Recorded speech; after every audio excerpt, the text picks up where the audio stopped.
Hello नमस्कार साथियों, स्वागत है आप सभी का आईटीआई एग्ज़ाम यूट्यूब चैनल पर। साथियों, वैकेंसी न्यूज़ अपडेट लेकर एक बार फिर आ गए हैं हम। बहुत अच्छी वैकेंसी आई है, इसरो का डिपार्टमेंट है। पूरी चर्चा करेंगे कौन कौन से कैंडिडेट हैं जो अप्लाई कर सकते हैं, क्वालिफिकेशन क्या होगी, क्राइटेरिया क्या होगा, एग्ज़ाम पैटर्न कैसा रहेगा, कौन कौन सी आईटीआई की ऐसी ट्रेड हैं जो इसमें पार्टिसिपेट कर सकती हैं, एज ग्रुप क्या होगी, वैकेंसी क्या है, कहाँ की है और इसकी जो फॉर्म फीस है वो कितनी होने वाली है। सारी चर्चाएं करेंगे, वीडियो के लास्ट तक ज़रूर बने रहिए। और अगर हमारे चैनल को पहली बार विजिट कर रहे हैं तो हमारे चैनल को सब्सक्राइब कर लीजिए, बेल आइकन पर क्लिक कर दीजिए। ऐसे ही और न्यूज़ अपडेट हम आपको डेली डेली लेकर आते रहते हैं। देखिए साथियों, ये जो निकली गई है वैकेंसी, निकाली गई है इसरो की तरफ से। जैसे कि मैंने अभी आपको कुछ 2-3 दिन पहले एक वीडियो बनाई थी, टॉप 10 आईटीआई के बाद कौन कौन से कैंडिडेट हैं जो जॉब कर सकते हैं। टॉप 10 जॉब बनाई थी मैंने, जिसमें पहले नंबर को मैंने इसरो को रखा था। ठीक है, तो ये इसरो की वैकेंसी निकाली गई है, ह्यूमन स्पेस फ्लाइट सेंटर यानी कि मानव अंतरिक्ष उड़ान केंद्र से ये निकाली गई है। गवर्नमेंट की तरफ से है, गवर्नमेंट इंडिया है, डिपार्टमेंट ऑफ स्पेस की तरफ से, अंतरिक्ष विभाग की तरफ से वैकेंसी दी गई है। ये देखिए, जो हमारा जो शॉर्ट नोटिस है ये जारी हुआ है 18/9/24 पे। ठीक है, अब आप कहेंगे कि 18/9/24 कैसे, आज तो हमारे पास 14/9 यानी कि 14 सितंबर 2024 है। लेकिन ये जो न्यूज़ अपडेट है वो आपको पहले से दे दी है, छपेगी तो बाद में 18/9 को। देखिए, ये प्री नोटिस जारी करते हैं अपना। ठीक है, तो शॉर्ट नोट के तौर पर उन्होंने प्री नोटिस जारी कर दिया है अपना। इसरो की वैकेंसी है। देखिए, मैंने आप सभी को बताया कि हम आईटीआई वाले छात्र हैं, तो कैंडिडेट है, तो टेक्नीशियन बी करके ये क्या करते हैं, वैकेंसी निकालते हैं आईटीआई वालों के लिए, है ना। टेक्नीशियन बी करके देखिए फिर से यहाँ पर दी हुई है वैकेंसी। इसमें टोटल जो पोस्ट हैं वो 43 पोस्ट होने वाली हैं। इसमें क्वालिफिकेशन क्या क्या मांगी गई है, आपसे सिर्फ एसएसएलसी, एसएससी या फिर मैट्रिक से आप हाई स्कूल बोल सकते हैं, 10th बोल सकते हैं। उसके बाद आपके साथ होना चाहिए आईटीआई। आईटीआई के बाद एनटीसी यानी कि नेशनल ट्रेनिंग का सर्टिफिकेट होना चाहिए, या फिर आपके पास क्या हो, अप्रेंटिस, नेशनल अप्रेंटिसशिप सर्टिफिकेट हो। ठीक है, और देखिए इसमें लिख दिया इन्होंने कि ये कौन कौन से कैंडिडेट्स में पार्टिसिपेट करेंगे जिन्होंने आईटीआई करी है एनसीवीटी से। ठीक है, एनसीवीटी से जिस कैंडिडेटों ने इसमें आईटीआई कंप्लीट किया है अपना, एससीवीटी की जगह एनसीवीटी, तो केवल वही कैंडिडेट्स फॉर्म को अप्लाई कर सकते हैं, इस वैकेंसी का लाभ उठा सकते हैं। कि अगर आपने एससीवीटी से डाल दिया है तो भैया ये आपको बाहर का रास्ता दिखा देंगे। ठीक है, तो आप इस चीज़ को ज़रूर ध्यान रखिएगा। अगर आपके पास आईटीआई है, बिल्कुल अच्छी बात है, अप्रेंटिसशिप है नेशनल, अच्छी बात है, साथ में आपने 10th हो, 10th में 50% मार्क्स हो आपके, और एनसीवीटी से आपने क्या किया हो, आईटीआई किया हो। ठीक है, अगर इसकी एज की बात की जाए तो इसमें एज कितनी रखी गई है, 18 से 35 वर्ष तक के कैंडिडेट इसको अप्लाई कर सकते हैं। ठीक है, 18 से 35 किसके लिए है, ये है अनरिजर्व कैंडिडेट के लिए। ठीक है, अगर बात की जाए आप ओबीसी में आ रहे हैं, ठीक है, ईडब्ल्यूएस में आ रहे हैं, तो इसमें आपको क्या होता है, 3%, देखिए यहाँ पर 3 ईयर का रिलैक्सेशन मिल जाता है। अगर आप SC ST में आ रहे हैं तो आपको 5 साल का इसमें रिलैक्सेशन मिल जाता है। ठीक है, अगर 18 से 35 है, आप ओबीसी में आते हैं, तो आपको 18 से 38 तक के कैंडिडेट्स में अप्लाई कर सकते हैं।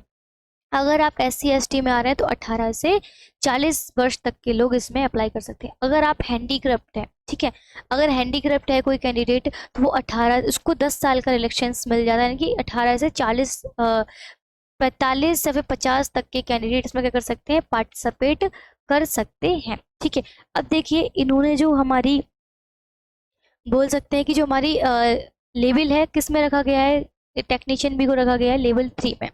ठीक है, किस में रखा गया है, लेवल 3 में इन्होंने रखा है हमारी इस वैकेंसी को।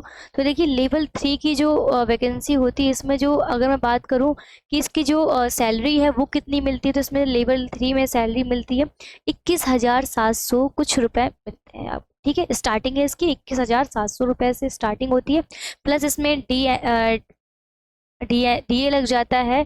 ठीक है, साथ में 50% भत्ता, महंगाई भत्ता लग जाता है इसमें आपका। तो ये मैक्सिमम आपको 30,000 से अपर आपकी सैलरी हो जाती है। ठीक है, अगर बात की जाए आपसे कि इसमें कौन कौन से कैंडिडेट देखिए पार्टिसिपेट करेंगे, तो देखिए टेक्नीशियन में मोस्टली जो 45 आपके पास पोस्ट हैं, तो इसमें मैक्सिमम 5 ट्रेड तो होती ही होती है, कंपलसरी है। सबसे पहले नंबर पे आएगी आपकी इलेक्ट्रीशियन, ठीक है।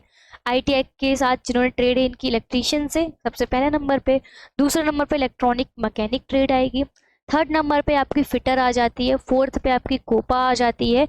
और फिफ्थ नंबर पे आपको आरएसी के कैंडिडेट देखने को यहाँ पर मिल जाएगी। यहाँ तक कि इन्होंने ये चीज़ शो नहीं की क्योंकि शॉर्ट नोटिस है ये, अभी एक फुल नोटिस आना बाकी है इनका, जिसमें सारी चीज़ें अपनी डिक्लेयर करेंगे। लेकिन ये चीज़ तो अनुमान है कि अगर इन्होंने 45 पोस्ट सीट खाली करी हैं, तो देखिए सबसे ज़्यादा इसमें अनुमान है कि इलेक्ट्रॉनिक मैकेनिक के छात्रों को दिया जाएगा मौका, ठीक है।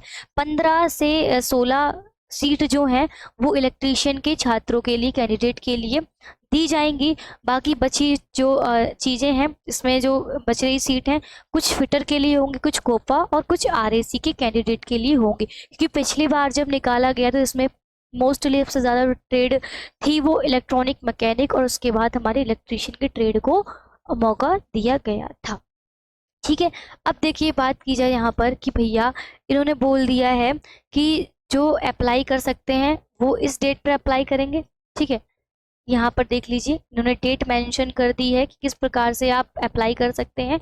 ये इन्होंने अपनी वेबसाइट दे दी है कि www.isro.government.in पर आप जाएंगे, या फिर www.hsfc.government.in पर जाएंगे तो आप यहाँ से क्या कर सकते हैं, फॉर्म को अप्लाई कर सकते हैं। भरने के लिए आपको वेबसाइट दे दी है।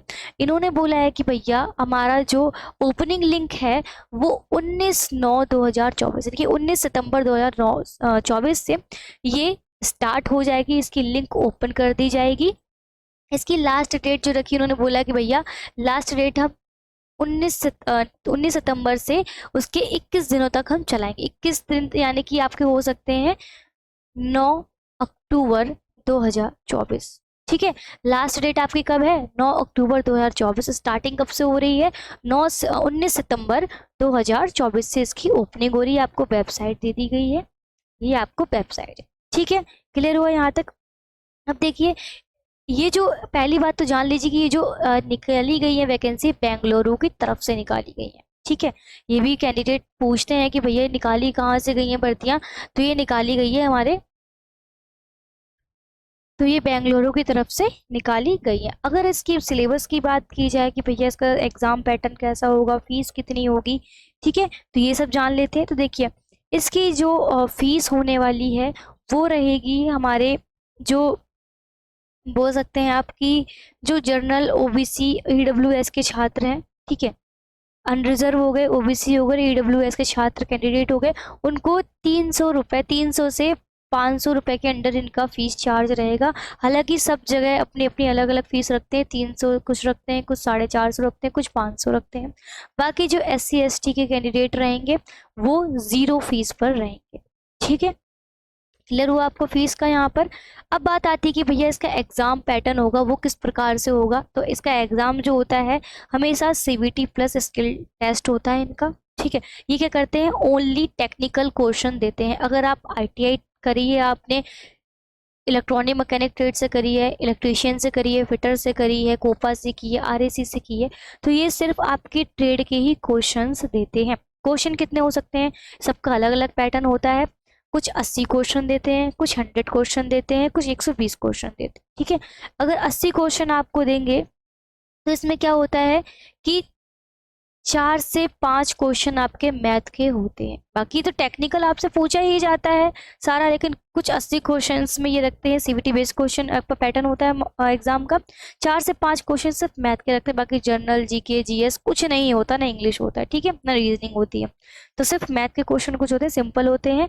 अगर 100 क्वेश्चन आपको 100 क्वेश्चन का पैटर्न दे रहा है तो 100 क्वेश्चन में सिर्फ और सिर्फ आपको टेक्निकल देगा, कुछ भी मैथ के एक भी क्वेश्चन नहीं आने वाले हैं। अगर आपको 120 क्वेश्चन दे दिया है तो उसने 6 से 7 क्वेश्चन मैथ के रखेगा, बाकी सारे आपके 115 से 114 क्वेश्चंस सारे टेक्निकल होंगे, ठीक है। एक मोस्ट इम्पॉर्टेंट जानकारी इसके अंदर कि आपका जो एग्जाम पैटर्न है वो नेगेटिव मार्किंग पर चलता है, ठीक है।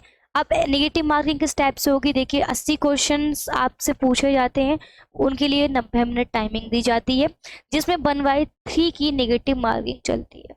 ठीक है, अगर 100 क्वेश्चंस या फिर 120 क्वेश्चंस आपसे पूछे जाते हैं तो 120 मिनट की टाइमिंग मिलती है, यानी कि 2 घंटे का समय मिलेगा आपको, जिसमें नेगेटिव मार्किंग जो रखी जाएगी 1/4 की नेगेटिव मार्किंग रखी जाएगी।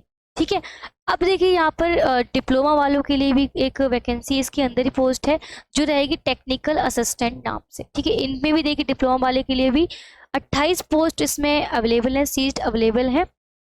एक लेकिन कंडीशन रखती है कि first class diploma in engineering. ठीक है, यानी कि इन्होंने बोला है कि अगर आपने डिप्लोमा इंजीनियरिंग ट्रेड से करी है, इंजीनियरिंग से करी है, तो वही कैंडिडेट इसमें अप्लाई कर पाएंगे जिन्होंने फर्स्ट क्लास यानी कि फर्स्ट डिवीजन से जो पास हुए कैंडिडेट होंगे। ठीक है, बोले इन्होंने। एज क्राइटेरिया क्या है इनका, एज क्राइटेरिया भी इनका 18 से 35 वर्ष अनरिजर्व वालों के लिए वही सेम चीज है।